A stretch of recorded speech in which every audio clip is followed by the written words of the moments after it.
Hi everybody, I'm Justin from Maine Bassing. Welcome to the series How I Catch Bass.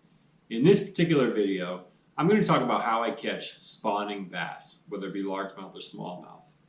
If you're new to the channel, I do product reviews, fishing adventures, and how-to videos that all revolve around bass fishing in the Northeast. I'd love to have you as a sub, so hit that subscribe button. Also, in this video, I'm going to feature a couple of products, some baits I use. If you're interested in picking some of these up, there'll be Amazon links in the description box. You can click it and take it from there. Spawning bass. It can be, I sort of have mixed feelings about spawning bass. One, because I think they're pretty easy to catch, and which is funny because I think a lot of people have trouble with them, which maybe hopefully I could offer other techniques to get a higher hookup ratio, if that's what you do. But at the same time, like, as fun as it can be and as big as they are, a lot of times you catch them and they're caught multiple times already, and sometimes their jaws are broken. So like, as I was like progressing through fishing ability and getting better at catching spawn bass, that's what I was realizing, and I sort of really toned it down a bit because just pulling up all these bass with broken jaws and just like infected mouths. Well, the infections could be from them moving stones and pebbles, but it also could be from the hooks. So I really toned it down a bit and I went to light tackle. Two baits that I use quite often, actually they're pretty much the only baits I use for small bassing, are 4-inch Yamamoto Senkos, and these are Yum sharpshooters. Actually, I don't have this bag open, but and the thing is most people are going to tell you this is what the sharpshooters look like. I think these are 4 inches, 4.5 inches. So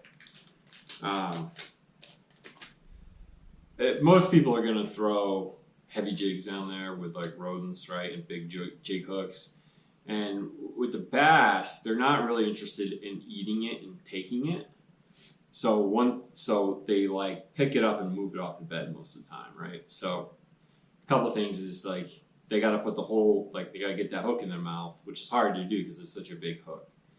And then you have to feel them take it. If you can't see it for whatever reason, you're gonna have to feel them take it. But they're not really taking off with it. They're just like pushing it off to the side of the bed. A lot of times they just take it and spit it out on the side of the bed.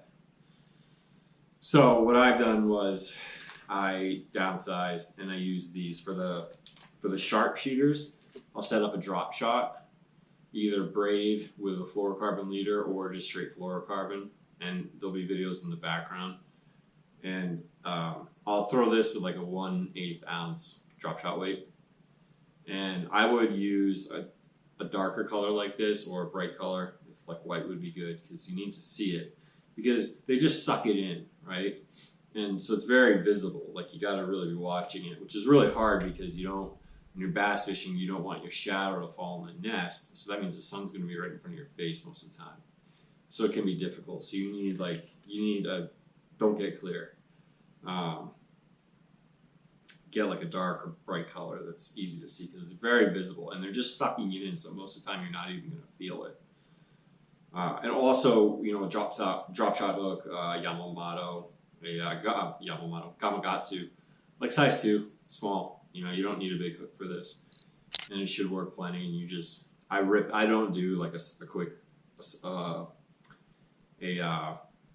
hook set. I like rip it. You know what I mean? As soon as I see that it's in their mouth, I just rip it.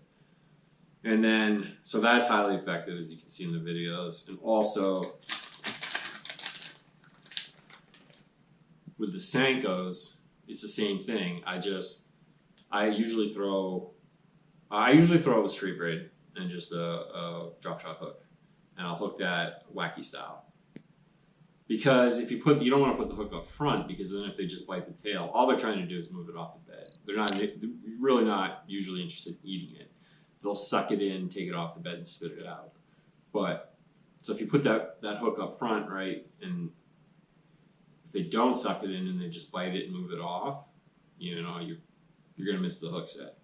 But I've had a really good success rate when it's wacky style, and they'll suck it in, they'll suck the whole thing in, right, and then you can set the hook. And I like a nice bright color, white, so you can see where it is in the water. I wouldn't go, this is a 4-inch, I wouldn't go up to the 5 or 6 inch Senkos. Just, I wouldn't do it. I keep it 4-inch so they can inhale the whole thing and you can set the hook. That is the video. It's pretty much short and sweet. I'm probably going to leave, I haven't decided what videos I'm going to put in the background, but I'll leave some in the background of me catching bass on the spot. So I think those are, now also too, a lot of guys are going to, anglers, guys and girls are going to say, like, yeah, but we're down in Texas, we got these big old bass, you can't do it on a light line. You can, if you're going to use a bait caster, that's fine. Just get a smaller hook and go straight braid. It'll be fine. You just have to tune your bait caster for very light settings. And then obviously with a bait caster, it'd be hard to drop shot. You can still do it, but I think it'd be hard. The other thing you can do is just get 20-pound braid for your spinning reel. That'd be fine. I do it all the time. It's not an issue. Beds are usually off.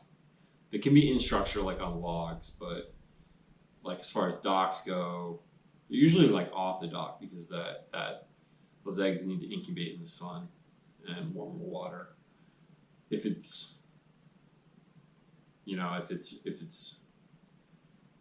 you're worried about ripping your line even at 20-pound braid, and you have a bait caster, just do it with straight braid and a hook and throw the Yamamoto.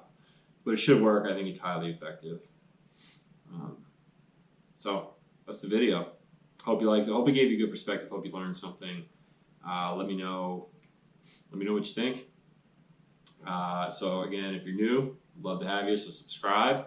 And if you want these lures, these baits, Amazon links in the description box.